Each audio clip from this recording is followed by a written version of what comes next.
elimination of 9J5 and 9J11, that's going to undermine quite a bit statewide as those go. One that, to me, I think maybe the biggest sleeper and sounding most simplistic of all amendments, there would be no limit on plan amendments.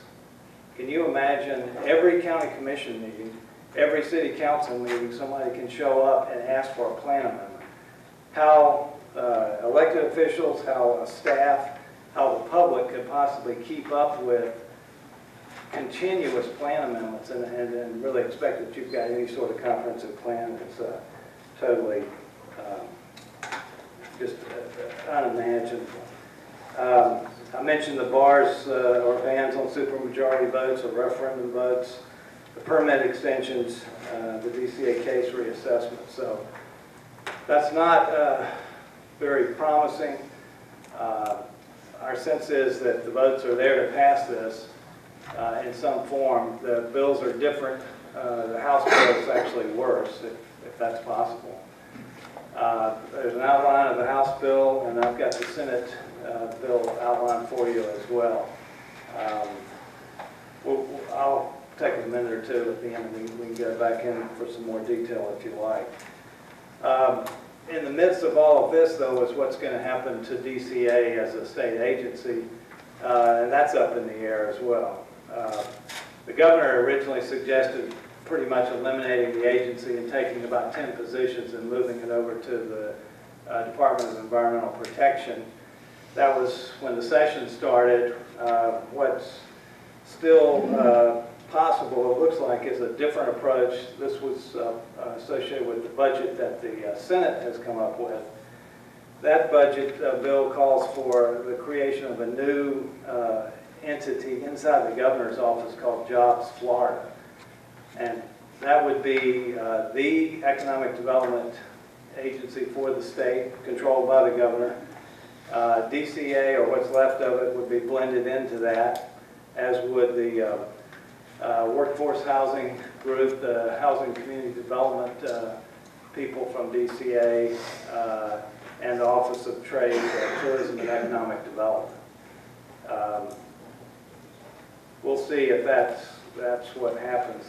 It's too early to tell. That's going to be negotiated out in a budget deal that has yet to begin.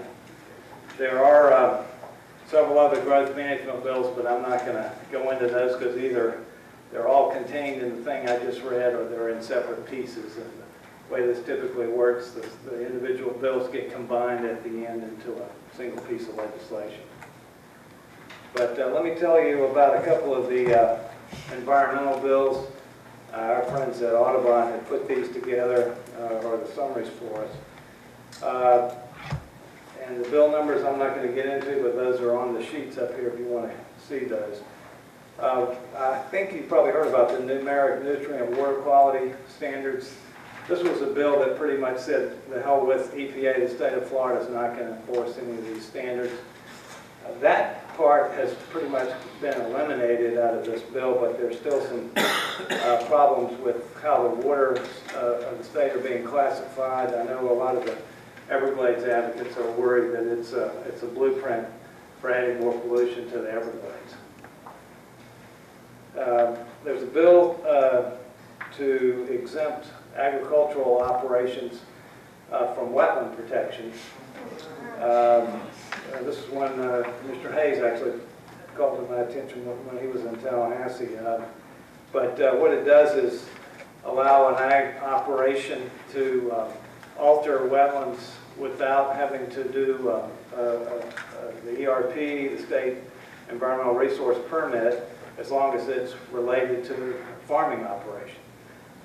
Where this came from was the result of a lawsuit where a large ag corporation did violate the law. They were fined in court, and their answer is come back and change the law.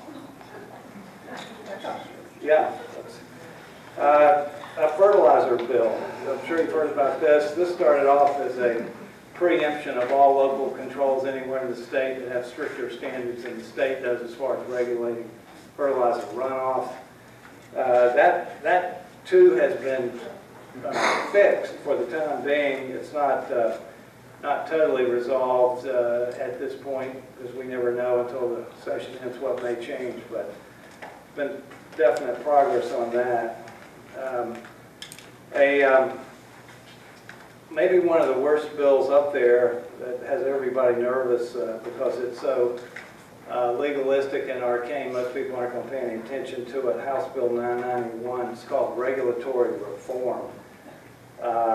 Primarily what it does is limit the ability of third-party challengers to have standing to challenge environmental permits statewide. It initially had provisions in there that would have either eliminated local government environmental protection programs in favor of state agencies. That is still in flux. Whether we can hold on to that, we don't know at this point.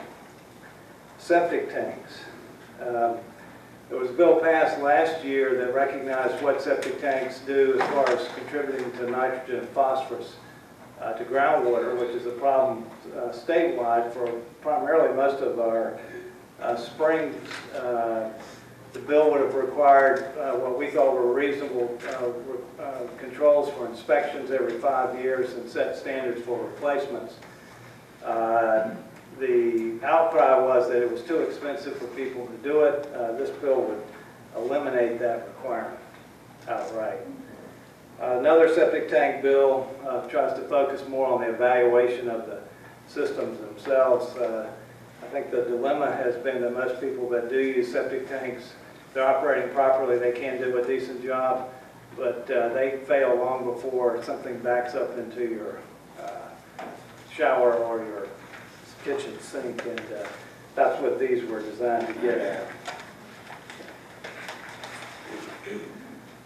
And another septic tank related bill, this was an effort to remove the restrictions on how you dispose of septic tank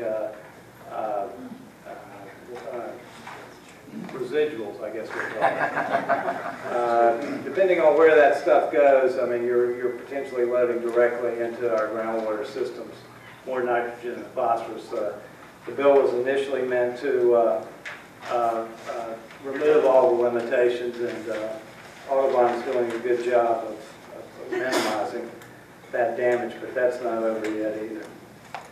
I mentioned the budget. The big hang-up right now is Medicaid and state employee pensions.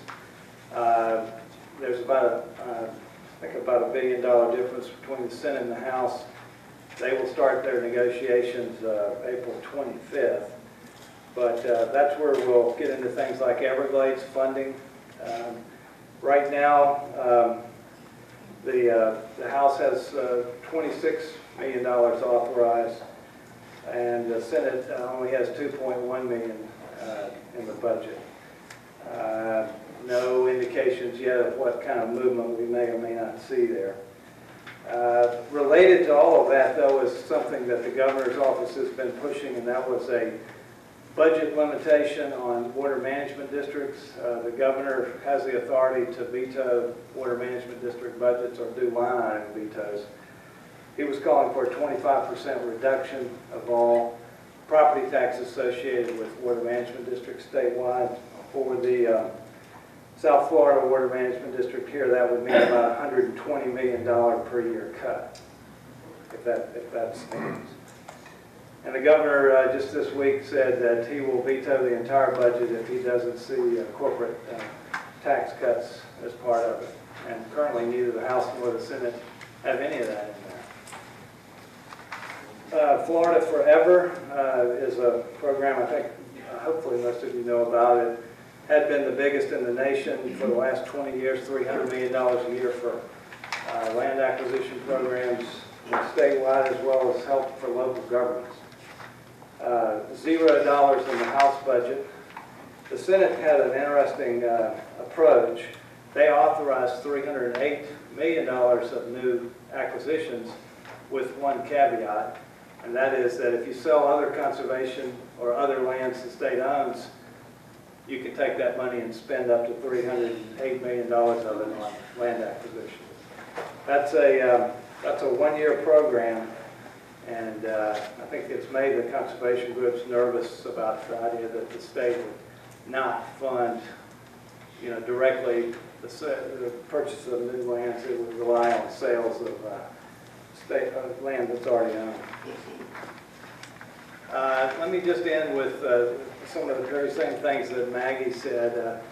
I think we work around the state, and we see your group and here, the MCCA and the Guardians as one of the best in the state, if not the best, as far as being active and having an effect.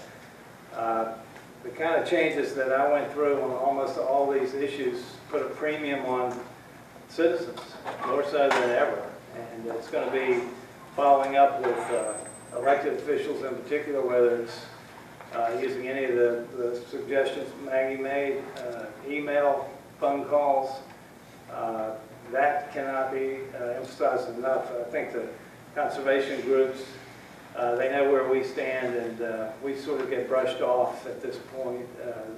Hearing directly from individuals is the thing I think that's going to make a difference, and you can never tell whether your last call is the one that finally causes the elected official to realize the public really believes in the issues we've been talking about. I'll just leave you with one thought. I don't know that there's a single right thing that we can all do, but I can tell you the worst thing we could do, the one thing that will guarantee that we lose, and that's to give up. It's going to take continuous effort by the public over the next several years. If elected officials, whether they respond or not directly, don't hear from the public, we will lose it. So I'm sorry that that's such a negative message, but I think it's one we all have to hear and face up to.